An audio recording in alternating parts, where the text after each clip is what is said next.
No, primero agradecerles por invitarnos a compartir esta asamblea con ustedes. Realmente para nosotros es muy importante porque los temas de seguridad social hoy están arriba de la mesa y aunque no estén arriba de la mesa siempre hay que informarse sobre seguridad social porque la seguridad social es una parte fundamental en la vida del ser humano. Y bueno, en este sentido queríamos venir a hablar un poco sobre el plebiscito, pero lo último que voy a hablar es del plebiscito. Lo primero que voy a hablar es de la historia, de cómo viene el tema de seguridad social desde el movimiento sindical. No sé si ustedes recuerdan que en el año 95 se discutía una ley, la ley 16713, que se iba a votar en el Parlamento y que el movimiento sindical ya estaba en contra de esa ley donde se creaban las AFAP, las empresas privadas de ahorro individual. En ese momento, en el Parlamento se vota la ley, salió el movimiento sindical a juntar firmas, lamentablemente no llegamos a la cantidad de firmas correspondiente para lograr derogar esa ley que creaba el sistema mixto en seguridad social en el Uruguay. Es decir, esto para que algún distraído se dé cuenta que el movimiento sindical desde el nacimiento de la AFAP es que está en contra. A partir de ahí, congreso tras congreso, yo recuerdo el octavo congreso del PCNT en el 2003, donde la resolución en seguridad social decía que el movimiento sindical quería una seguridad social solidaria, universal y sin lucro, es decir, sin AFAP. Y congreso tras congreso se fue votando por unanimidad siempre en materia de seguridad social. Por lo tanto, a nadie le puede caber que, en definitiva, nosotros estamos desde un principio en contra de estas empresas de ahorro individual. En el año 2018, la Organización Internacional del Trabajo elevó un documento, un estudio sobre los sistemas de seguridad social en el mundo. Y ahí en ese documento escribieron varios expertos en seguridad social, ninguno uruguayo. Digo, esto lo aclaro porque en definitiva pareciera que fuéramos los uruguayos los que estamos en contra de la AFAP o los que hacemos diagnóstico en contra del sistema. No hubo ningún uruguayo y en el 2018 el documento se llamaba El fracaso del sistema de ahorro individual privado en el mundo, donde demostraba que de los 30 países que privatizaron total o parcialmente el sistema de seguridad social, acá en el Uruguay fue parcial porque hay un sistema mixto, revirtieron, lo privatizaron en la década de los 80 y 90 y revirtieron hasta el 2018 el 60% de los países. ¿Por qué? Porque sucedía que, en definitiva, los sistemas de ahorro individual, miren lo que daba. Le generaba un gasto mucho más grande al Estado, peores jubilaciones o renta vitalicia, y las únicas que ganaban eran las AFAP. Algo similar a lo que sucedió acá. En el 2017 logramos la ley 19.590, la de los cincuentones, donde aquellos que tenían entre 50 y 60 años podían salir de las AFAP, los perjudicados podían salir de las AFAP, donde nosotros en aquel momento calculábamos que eran unas 20.000, y sin embargo, casi 35.000 se desafiliaron totalmente de la AFAP. Y muchos que no se pudieron desafiliar porque tenían que devolver mucha plata. ¿Por qué? Porque aquellos que no habían hecho los aportes, como venían a un sistema solidario donde hay que aportar para recibir la prestación, tenían que devolver. Muchos devolvieron, porque en definitiva la diferencia era muy grande.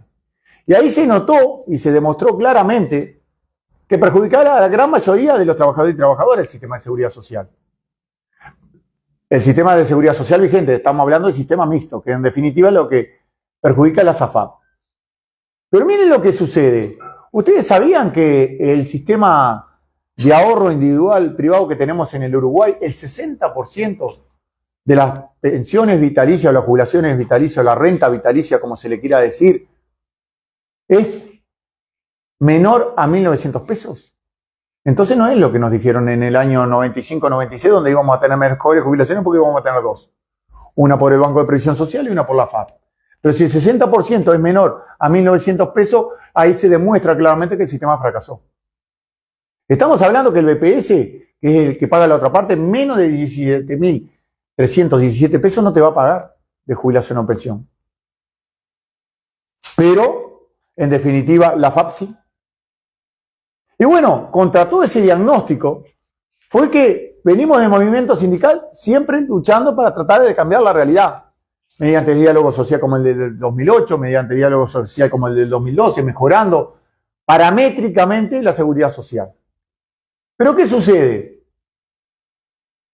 El gobierno de turno pone arriba de la mesa una reforma, entre comillas, de la seguridad social. Que ahí tenemos que ser bien claros. El presidente de la República dijo que iban a hacer una reforma de la seguridad social. Por lo tanto, esto que hicieron ahora, que es una reforma jubilatoria o una reforma fiscal encubierto, no es lo que dijo el presidente de la República. Dijo que no iba a cambiarle la regla de juego a ninguno de los que estábamos trabajando. La ley 20.130 le cambia la regla de juego a casi 1 millón de trabajadores y trabajadoras. Por lo tanto, le cambió la regla de juego. Y aparte nos dijo que nos iba a incentivar a quedarnos. Ahora, si incentivar a quedarnos es porque vamos a cobrar menos jubilación, creo que le erraron el camino. Por lo tanto, se contradijo en todo lo que dijo en campaña electoral. Ponen una ley, un anteproyecto de ley nefasto arriba de la mesa para discutir, donde habían un montón de cuestiones que gracias a la lucha la pudimos sacar. El tema de la pensión viudez, por suerte, no quedó en la ley. ¿Por qué? Porque gracias a la lucha y a hacer visible lo invisible, porque ellos no querían ponerlo en la palestra pública, el tema de toda la ley, porque si no lo hubieran salido a explicar y nunca salieron a explicar. Pero el movimiento sindical tomó todos los temas más perjudiciales y los puso justamente a través de la movilización, de la información, de las asambleas, que era realmente bastante malo ese anteproyecto de ley, que iba en contra de los trabajadores y trabajadoras. Y bueno, ahí logramos revertir lo de la pensión viudez, logramos revertir algo que no se habló mucho más, que era la hipoteca inversa, que estaba en el anteproyecto de ley. La hipoteca inversa es que un jubilado, una jubilada, que no le alcanzara la plata para llegar a fin de mes, estamos hablando de una gran mayoría, o una gran cantidad, estamos hablando que hay más de 150.000 jubilaciones mínimas, así que podían tener el derecho de que si tenían casa propia, la podían hipotecar para recibir una renta complementaria por el Banco de Previsión Social. Por supuesto que siempre hablando de los pobres, ¿no? El que menos tiene, a ver si tiene un poquito menos, porque en definitiva, cuando se muere esa persona, los familiares van a tener que levantar esa hipoteca en el 100% o queda para el Estado. Por lo tanto, casi como que expropiar las casas de los más pobres. Era eso. Por suerte era tan nefasto que creo que nadie lo pudo sostener. Que era para darle un poquito más de jubilación a aquellos que ganan menos. En vez de pensar mejorar el sistema de seguridad social para darle una jubilación mejor al que tiene peores jubilaciones. Nefasto. Pero aparte una ley que lamentablemente no tiene un artículo que hable de financiamiento. Y yo escuché a todos los políticos diciendo que el sistema de seguridad social tenía un problema de financiamiento. Si tiene un problema de financiamiento, lo primero que hay que hacer es como hacemos en la casa de cualquiera de nosotros cuando nos llegamos a fin de mes. Hay dos maneras de hacerlo.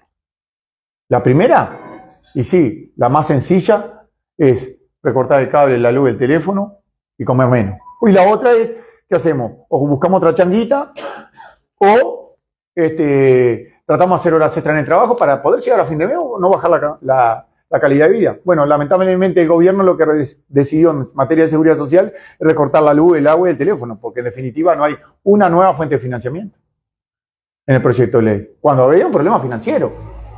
Es bastante contradictorio. Ahora, no es contradictorio porque es netamente ideológico. Y eso nos tiene que quedar claro a todos y todas. Porque en definitiva, la reforma cae a espaldas de los trabajadores y trabajadoras. Nos hacen trabajar por 5 años más. En el mejor de los casos vamos a aportar por 5 años más, en el mejor de los casos, y voy a explicar el por qué. Y aparte vamos a cobrar peores jubilaciones y pensiones. Y con eso equilibraron el sistema.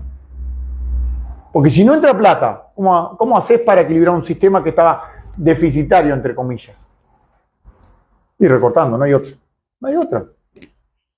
Pero bueno, lo que hicieron es repartir la pobreza, y acá nosotros tenemos que ser bien claros con esto. Acá, los que estudiaron esta reforma no estudiaron el mercado laboral, porque la pobreza va a venir para adelante cuando esté aplicándose esa ley. Porque imagínense, hoy en día el INE demuestra que los menores de 25 años, casi una tercera parte de los menores de 25 años no acceden al mercado laboral, y nosotros nos vamos a quedar 5 años más. ¿Qué va a pasar con esos jóvenes? Pero a su vez, en el mercado laboral, una persona de 55 años es vieja. para cualquier empresario. Si no, pregúntenle cuando se queden sin laburo a los 55 años a ver a una persona si no tiene que ir a la informalidad o hacer alguna changa ahí, porque no, lamentablemente no te toman. Las empresas no te toman. Imagínense a los 58, 61, 62 para llegar a los 65. Por eso dije, en el mejor de los casos vamos a aportar 5 años más.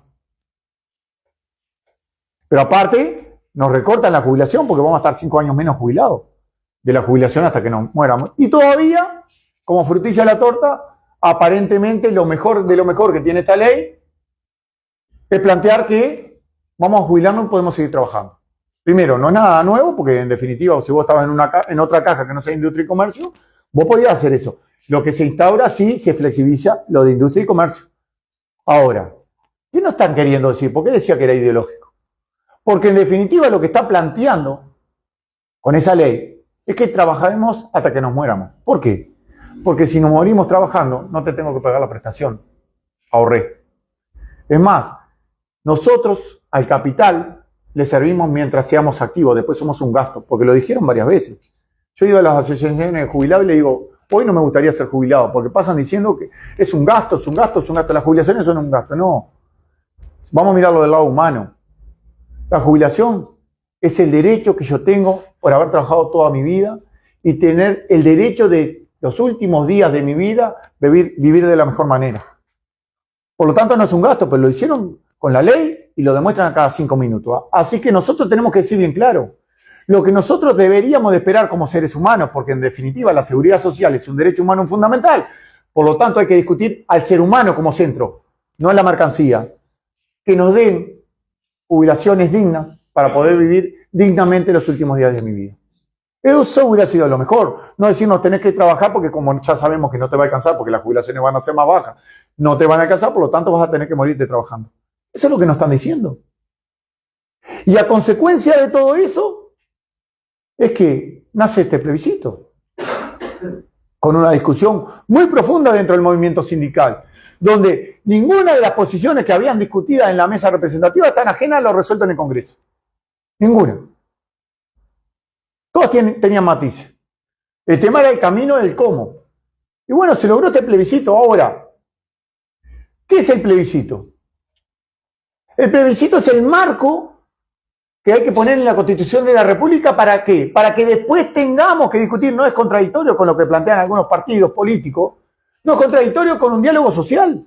Porque hay que hacerlo el diálogo social. Y nosotros del movimiento sindical siempre dijimos lo mismo. Otra reforma posible, mediante un diálogo social, una reforma integral de la seguridad social donde toque aspectos fundamentales. Discapacidad, género, cuidado, primera infancia. Seguros de paro, porque estamos viendo todos los días que lamentablemente el sector rural cada vez tiene menos derecho al seguro de paro porque no accede al derecho, porque en definitiva las zafras se vienen acortando a través de las nuevas tecnologías. Y discutir un montón de temas. Todos los días nos salen temas de seguridad social en todas las asambleas. Me pasa esto, me pasa esto otro. Y bueno, eso hay que tratarlo de escribirlo porque tiene que ser una reforma integral de la seguridad social y discutirlo en una reforma integral de la seguridad social. No una reforma jubilatoria. Por eso decimos, no es contradictorio con lo que se plantea para adelante. Lo único que hace es poner un marco el plebiscito. Un marco en la Constitución de la República para poder discutir con otras garantías. Porque yo no puedo creer, y capaz que estamos casi todas y casi todos de acuerdo, de que porque aumente la expectativa de vida tenga que trabajar más años. Porque ahí no tiene relación. O porque me cambiaron el causal, porque el causal, estoy hablando del causal o de lo que voy a cobrar en la discapacidad, porque aparentemente algunos se hizo el vivo y se lastimó a propósito para cobrar una renta por discapacidad. Eso no es seguridad social. Eso no es seguridad social. ¿Y a qué voy? Porque también en los temas de discapacidad que decíamos hay que discutir una reforma de la seguridad social integral. Los temas de discapacidad, miren la cabeza de los que redactaron la ley. ¿Por qué yo decía que era ideológico? Porque son argumentos que vamos a necesitar para la campaña. Miren la cabeza. Yo voy no me peguen con lo primero que vaya a decir, porque yo voy a decir que estoy de acuerdo con Saldain en algunas cosas, entonces no me peguen. Después vean por qué estoy de acuerdo.